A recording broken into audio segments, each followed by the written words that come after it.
Hello, I'm Dr. Robert LaLouche, board-certified OBGYN physician with over 30 years of clinical experience. And today we're going to talk about a sonohysterogram, or an SIS, which stands for Saline Infusion Sonogram. It's a special ultrasound that allows us to determine if the thickened lining of your uterus is a polyp or a fibroid or a growth. And just takes a little bit more time, but it helps determine what management is necessary to deal with your problem. And the problem that you usually have that prompts all of this is irregular bleeding, heavy bleeding, or prolonged bleeding. So you'll get an ultrasound and they'll find, well, maybe you have a polyp in there, or maybe you have a clot, or the lining is thick, it's unclear. And what you need to do is get this SIS. And what it is it's just like an ultrasound, a transvaginal ultrasound, but at the same time we use a speculum.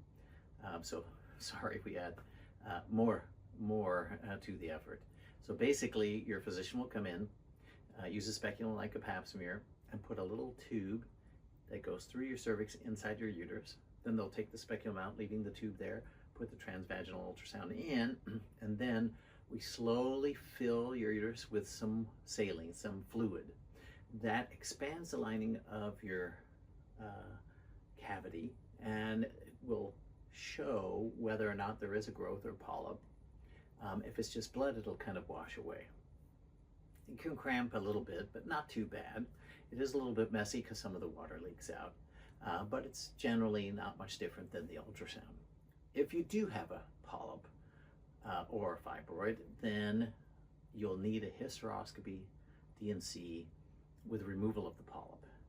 And there's another video that I have that explains hysteroscopy, D&C, but basically we put a hysteroscope inside while you're asleep, and we use some forceps and remove it or scrape it out. That's the C of the D&C, the curettage. If it's a fibroid or a really hard polyp, then you might need a specialized device called a myosure, which is a little tube with an auger on it that kind of drills and sucks it out. So that's how we treat the problem. If you don't have a polyp, then you are a candidate for an ablation or for an IUD. You can see my other video on heavy periods to see how that is handled. So that's the purpose of using the SIS ultrasound. There is another alternative that's sometimes done as an office hysteroscopy. We have some disposable office hysteroscopes that allow us to look inside and to see if there's a polyp as well. Which one we just determine to use depend on your particular circumstance and how much bleeding you're doing and what is available equipment and timing. But the value of the SIS is pretty extensive in certain circumstances. Can help you out. We will be able to remove the polyp.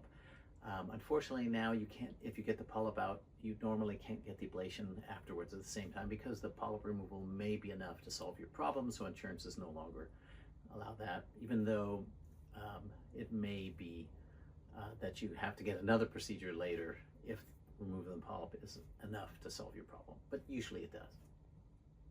So hope you found this information of value. Please leave your comments. Thank you.